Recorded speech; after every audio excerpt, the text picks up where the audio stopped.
Islam ajaran memiliki visioner dan revolusioner.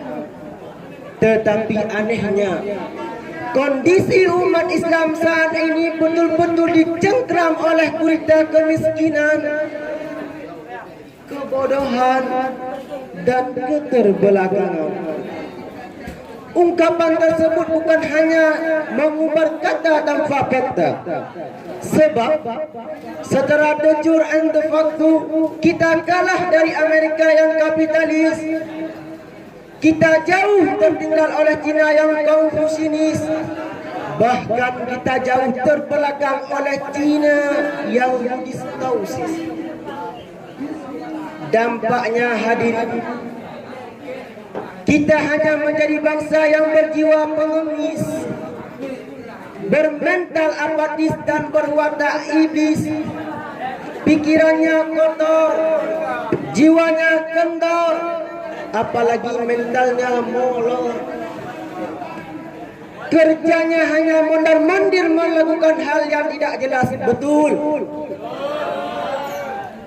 Inilah akibat sumber daya manusia yang rendah langsung berefek dengan kebangsaan kita ini. Melirik fenomena-fenomena tersebut, pada jumpa kali ini akan saya utarakan satu judul, yaitu kualitas sumber manusia dan pembangunan bangsa. Para hadirin Dewan Hakim yang seiman dan seagama, Allah Subhanahu wa Ta'ala telah banyak memberi landasan teologis dalam mewujudkan sumber daya manusia yang berkualitas. Antara lain dalam ayat 11 surat Mujadalah. Bismillahirrahmanirrahim.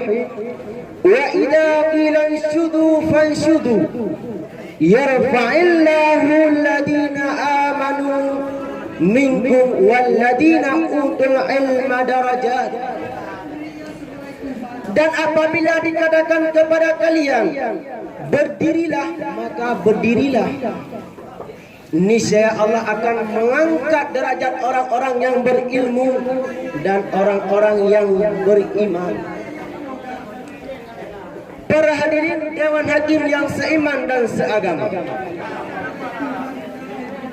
dengan demikian, untuk mewujudkan sumber daya manusia yang berkualitas, maka kita harus menciptakan pendidikan ilmu pengetahuan yang berbasiskan keimanan kepada Allah, sehingga yang nantinya dengan ilmu dan iman, maka terciptalah sumber daya manusia yang handal dan profesional. Tapi jika sebaliknya hadirin, ilmu tanpa didasari dengan iman, maka hanya akan timbul model-model manusia jahiliyah. Akidahnya lemah, apalagi imannya, dan kerjanya hanya membuat hancur bangsa dan negara ini. Selain itu hadirin, jika ilmu tanpa didasari dengan akidah iman dan keyakinan, ilmu pengetahuan disalahgunakan yang seharusnya menuntun ke jalan yang benar, tapi malah menjerumus kepada jalan yang salah. Perhatikan berikut ini hadirin. Kejahatan banyak dilakukan oleh orang-orang yang berilmu dan berwawasan. Orang bodoh kalau mencuri hanya untuk mendapatkan sesuap nasi. Orang miskin kalaupun dia merampok hanya untuk makan sehari-hari. Tapi jika maling-maling berpendidikan dan berdasi, mulai beraksi dengan bersenjatakan pena, memudahkan data, hanya dengan sekejap mata hadirin mereka mampu merogoh uang negara dengan miliaran rupiah. Sungguh terlalu hadirin.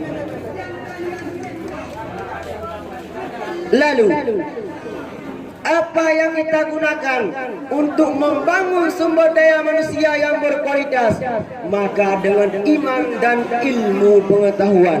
Sesudah kita mendapatkan ilmu pengetahuan, juga diimbangi dengan keimanan dan etos kerja yang tinggi sesuai dalam ayat Allah Subhanahu wa taala, wa qul i'malu fasayallahu amalakum wa rasuluhu wal mu'minun.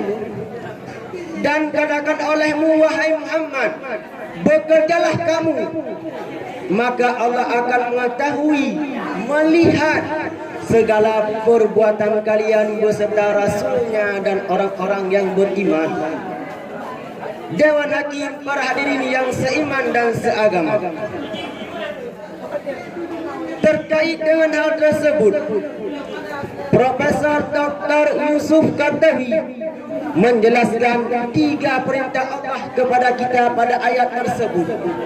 Yang pertama, kita harus memiliki mental baja yang tidak pernah menyerah dan selalu berusaha.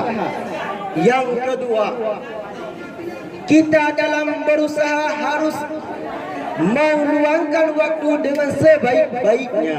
Dan yang ketiga, kita harus selalu bertawakal dan beriman kepada Allah Subhanahu